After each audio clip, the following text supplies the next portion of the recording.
ವಾದ ಮಾತು. ಎಲ್ಲ ಧರ್ಮಗಳು ಇದ್ದಾವೆ, ಎಲ್ಲ ಸಮಾಜಗಳು ಇದ್ದಾವೆ, ಎಲ್ಲ ವರ್ಗದವರು ದೈವದವರು ಈ ಭೂಮಿಯಲ್ಲಿ ವಾಸ ಮಾಡ್ತಾ ಇದ್ದಾರೆ. ಒಂದು ಸಮಾಜ ಪ್ರಾಚೀನ ಕಾಲದಿಂದಲೂ ಸಹಿತ ಹಾಲುಮತ ಸಮಾಜ ಅಂತ ಕರೀತಾರೆ. ಹಾಲುಮತ ಸಮಾಜ ಅಂದರೆ ಅವರು ಅಡವಿಯಲ್ಲಿದ್ದು ಕುರಿಗಳನ್ನು ಸಾಕಿಕೊಂಡು ಕುರಿಯ ಇಕ್ಕೆಯಲ್ಲಿ ಲಿಂಗವನ್ನು ಕಂಡು ದೈವಾರಾಧನೆ ಮಾಡಿಕೊಂಡು ಬಂದಂಥ ಒಂದು ಸಮಾಜ.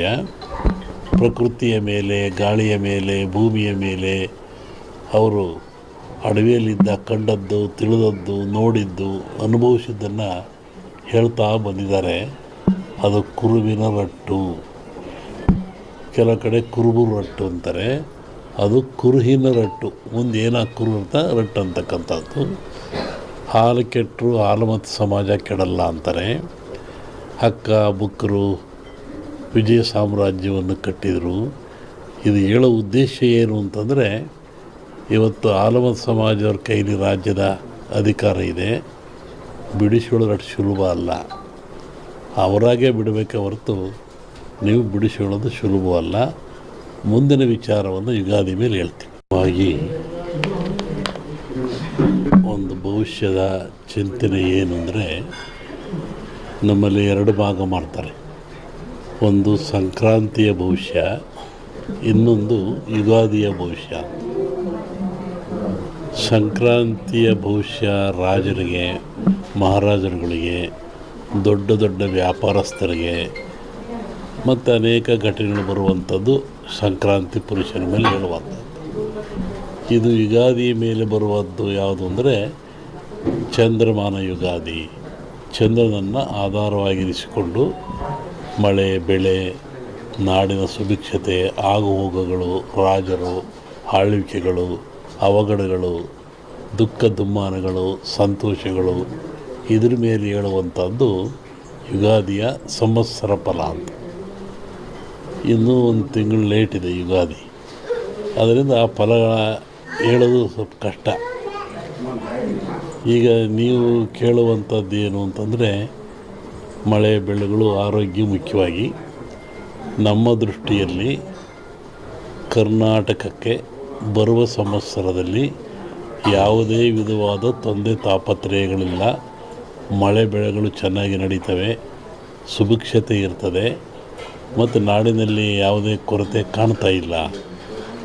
ಯುಗಾದಿಯ ನಂತರ ಕರ್ನಾಟಕದ ಬಗ್ಗೆ ಮತ್ತು ಜಾಗತಿಕ ಬಗ್ಗೆ ಭಾಳ ಅಜಾಗರೂಕತೆ ಇದೆ, ತೊಂದರೆ ಇದೆ. ಹೋದ ವರ್ಷಕ್ಕಿಂತಲೂ ಹೆಚ್ಚಿನ ಭೀಕರತೆ ಕಾಡುವ ಲಕ್ಷಣ ಇದೆ. ಅದನ್ನು ಯುಗಾದಿ ನಂತರ ಹೇಳ್ತೀನಿ. ಇತ್ತೀಚಿನ ದಿನಗಳಲ್ಲಿ ಎಲ್ಲರೂ ನೋಡಿದಂಗೆ ಭೂಕಂಪಗಳು ಹೆಚ್ಚಾಗ್ತಾ ಇದ್ದಾವೆ.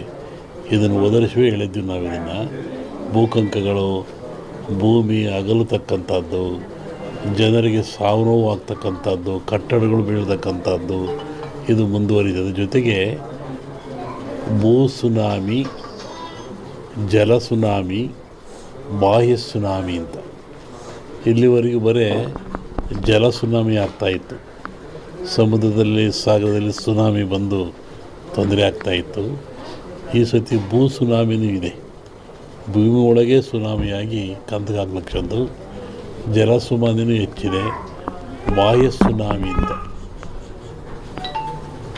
ಬಾಹ್ಯಾಕಾಶದಲ್ಲೂ ಆ ತೊಂದರೆ ಆಗ್ತಕ್ಕಂಥ ಲಕ್ಷಣ ಇದೆ. ಅದನ್ನು ಯುಗಾದಿ ನಂತರ ಹೇಳ್ತೀನಿ. ನೀವು ಭಾಳ ಅಪೇಕ್ಷೆ ಪಡುವಂಥದ್ದು ರಾಜಕೀಯ. ಏನಾಗುತ್ತೆ, ಏನಾಗ್ತಾರೆ, ಎಂತ ಆಗ್ತಾರೆ ಅಂತ ಒಂದು ಸಾಂಪ್ರದಾಯಿಕವಾದ ಮಾತು. ಎಲ್ಲ ಧರ್ಮಗಳು ಇದ್ದಾವೆ, ಎಲ್ಲ ಸಮಾಜಗಳು ಇದ್ದಾವೆ, ಎಲ್ಲ ವರ್ಗದವರು ದೈವದವರು ಈ ಭೂಮಿಯಲ್ಲಿ ವಾಸ ಮಾಡ್ತಾ ಇದ್ದಾರೆ.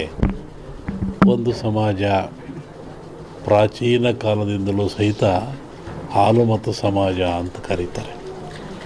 ಹಾಲುಮತ ಸಮಾಜ ಅಂದರೆ ಅವರು ಅಡವಿಯಲ್ಲಿದ್ದು ಕುರಿಗಳನ್ನು ಸಾಕಿಕೊಂಡು ಕುರಿಯ ಇಕ್ಕೆಯಲ್ಲಿ ಲಿಂಗವನ್ನು ಕಂಡು ದೈವಾರಾಧನೆ ಮಾಡಿಕೊಂಡು ಬಂದಂಥ ಒಂದು ಸಮಾಜ. ಪ್ರಕೃತಿಯ ಮೇಲೆ, ಗಾಳಿಯ ಮೇಲೆ, ಭೂಮಿಯ ಮೇಲೆ ಅವರು ಅಡವಿಯಲ್ಲಿದ್ದ ಕಂಡದ್ದು, ತಿಳಿದದ್ದು, ನೋಡಿದ್ದು, ಅನುಭವಿಸಿದ್ದನ್ನು ಹೇಳ್ತಾ ಬಂದಿದ್ದಾರೆ. ಅದು ಕುರುವಿನ ರಟ್ಟು, ಕೆಲವು ಕಡೆ ಕುರುಬು ರಟ್ಟು ಅಂತಾರೆ, ಅದು ಕುರುಹಿನ ರಟ್ಟು. ಮುಂದೆ ಏನಾಗಿ ಕುರು ಅಂತ ರಟ್ಟು ಅಂತಕ್ಕಂಥದ್ದು. ಹಾಲು ಕೆಟ್ಟರು ಹಾಲು ಮತ್ತು ಸಮಾಜ ಕೆಡಲ್ಲ ಅಂತಾರೆ. ಹಕ್ಕ ಬುಕ್ಕರು ವಿಜಯ ಸಾಮ್ರಾಜ್ಯವನ್ನು ಕಟ್ಟಿದರು. ಇದು ಹೇಳೋ ಉದ್ದೇಶ ಏನು ಅಂತಂದರೆ, ಇವತ್ತು ಆಲಮತ್ ಸಮಾಜವ್ರ ಕೈಲಿ ರಾಜ್ಯದ ಅಧಿಕಾರ ಇದೆ. ಬಿಡಿಸ್ಕೊಳ್ಳೋದು ಅಷ್ಟು ಸುಲಭ ಅಲ್ಲ.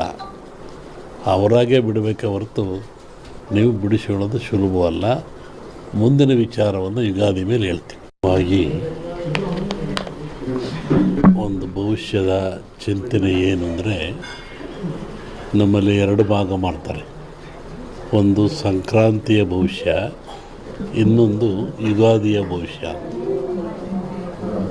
ಸಂಕ್ರಾಂತಿಯ ಭವಿಷ್ಯ ರಾಜರಿಗೆ, ಮಹಾರಾಜರುಗಳಿಗೆ, ದೊಡ್ಡ ದೊಡ್ಡ ವ್ಯಾಪಾರಸ್ಥರಿಗೆ ಮತ್ತು ಅನೇಕ ಘಟನೆಗಳು ಬರುವಂಥದ್ದು ಸಂಕ್ರಾಂತಿ ಪುರುಷನ ಮೇಲೆ ಹೇಳುವಂಥದ್ದು. ಇದು ಯುಗಾದಿ ಮೇಲೆ ಬರುವಂಥದ್ದು ಯಾವುದು ಅಂದರೆ ಚಂದ್ರಮಾನ ಯುಗಾದಿ. ಚಂದ್ರನನ್ನು ಆಧಾರವಾಗಿರಿಸಿಕೊಂಡು ಮಳೆ, ಬೆಳೆ, ನಾಡಿನ ಸುಭಿಕ್ಷತೆ, ಆಗುಹೋಗುಗಳು, ರಾಜರು, ಆಳ್ವಿಕೆಗಳು, ಅವಘಡಗಳು, ದುಃಖ ದುಮ್ಮಾನಗಳು, ಸಂತೋಷಗಳು, ಇದ್ರ ಮೇಲೆ ಹೇಳುವಂಥದ್ದು ಯುಗಾದಿಯ ಸಂವತ್ಸರ ಫಲ ಅಂತ. ಇನ್ನೂ ಒಂದು ತಿಂಗಳು ಲೇಟ್ ಇದೆ. ಪೂರ್ಣವಾದ ಜ್ಞಾನ ಯಾವ ಮನುಷ್ಯನಿಗಿರಲ್ಲ, ಅವಾಗ ಇವೆಲ್ಲ ಬರೋ ಸಹಜ. ಸಂಪೂರ್ಣವಾದ ಜ್ಞಾನ ಗಳಿಸಿದರೆ ಯಾವುದಕ್ಕೂ ಅವಕಾಶ ಇರಲ್ಲ. ಅರಿವು ಹೇಳ್ತೀವಲ್ಲ, ನಾವು ತಿಳಿದ್ರೆ ಎಷ್ಟು ಉದ್ದಾಗ ಇವೆಲ್ಲ ಬರ್ತವೆ. ಪೂರ್ಣವಾದ ಜ್ಞಾನ ಸಂಪಾದನೆ ಮಾಡಬೇಕು. ಅರಿವಿನ ಕೊರತೆ. ಕೆಲವು ರಾಜಕಾರಣಿಗಳು ಈ ಹಿಂದೂ ಧರ್ಮ ಇರ್ಬೋದು, ಸನಾತನ ಧರ್ಮದೊಂದು ರೋಗ ಇದ್ದಂಗೆ, ಕುಷ್ಠ ರೋಗ ಇದ್ದಂಗೆ, ಅದನ್ನು ನಿವಾರಣೆ ಮಾಡಬೇಕು, ಈ ಥರದ್ದೆಲ್ಲ ಸ್ಟೇಟ್ಮೆಂಟ್ಗಳನ್ನ ಕೊಡ್ತಾರೆ. ಹಿಂದೂ ಧರ್ಮನೇ ಇಲ್ಲ, ಅದಕ್ಕೆ ಅಪ್ಪ ಅಮ್ಮ ಯಾರು, ಅದು ಹೆಂಗೆ ಹುಟ್ಟುತ್ತೆ ಅಂತ ಹೇಳಿ ಅವ್ರನ್ನ ಕೇಳಬೇಕು. ಸ್ವಾಮಿ ಇವು ಜಿಜ್ಞಾಸೆ ಇರ್ತಕ್ಕಂಥದ್ದು. ನಾನು ಹೇಳಿದ್ದಲ್ಲ, ರೂಢಿ, ಪದ್ಧತಿ, ಸಂಪ್ರದಾಯ ಅಂತ ಇರ್ತದೆ. ಆ ಪ್ರಕಾರ ಆಯಾ ಧರ್ಮಗಳು, ಆಯಾ ಜನಾಂಗ, ಆ ದೇಶಗಳು ನಡೀತಾ ಇರ್ತವೆ. ಅದಕ್ಕೆ ಚ್ಯುತಿ ತರೋರು ಇದ್ದಾರೆ, ಚ್ಯುತಿ ತರದೇರು ಇದ್ದಾರೆ. ಈಗ ಟೆರರಿಸ್ಟ್ಗಳಿದ್ದಾರೆ, ಅವ್ರು ಅದೇ ಕೆಲಸ. ಅದು ಬೇಡ ಅಂತ ಹೇಳಿದ್ರು ಅದೇ ಕೆಲಸ ಅವರಿಗೆ. ಅವ್ರು ಬೇಡ ಅದು ಬಿಡೋದಿಲ್ಲ ಅಂದರೆ ಅವರೆಲ್ಲ ಧರ್ಮ ವಿರೋಧಿಗಳು ಅಂತಲ್ಲ. ಆಯಾ ಧರ್ಮದ ವ್ಯಾಮೋಹ ಜಾಸ್ತಿ ಆದಾಗ ಸಂಕುಚಿತ ಭಾವನೆಗೆ ವ್ಯಕ್ತಪಡಿಸ್ತಾರೆ. ಈಗ ಸನಾತನ ಧರ್ಮವನ್ನು ಸಾಂಕ್ರಾಮಿಕ ರೋಗಕ್ಕೆ ಕಂಪೇರ್ ಮಾಡ್ತಾರಲ್ಲ, ಇದು ಎಷ್ಟರ ಮಟ್ಟಿಗೆ ಸರಿ? ಅದೇ ಅವರನ್ನೇ ಕೇಳಬೇಕು. ಒಬ್ಬ ಸ್ವಾಮೀಜಿಯಾಗಿ ಈಗ ಭಾರತ ಸನಾತನ ಧರ್ಮವನ್ನು ನಂಬ್ಕೊಂಡು ಬಂದವರು, ನಾವೆಲ್ಲ ಓದ್ದವರು ಹಿಂದೂ ಧರ್ಮ ಅಂತೇಳಿ, ಒಬ್ಬ ಸ್ವಾಮೀಜಿಯಾಗಿ ತಮ್ಮ ನಿಲುವು ಏನಂತ ಕೇಳ್ತೀವಿ. ಆಯಾಯ ಧರ್ಮ ಯಾರು ಯಾವುದು ಶಾಂತಿ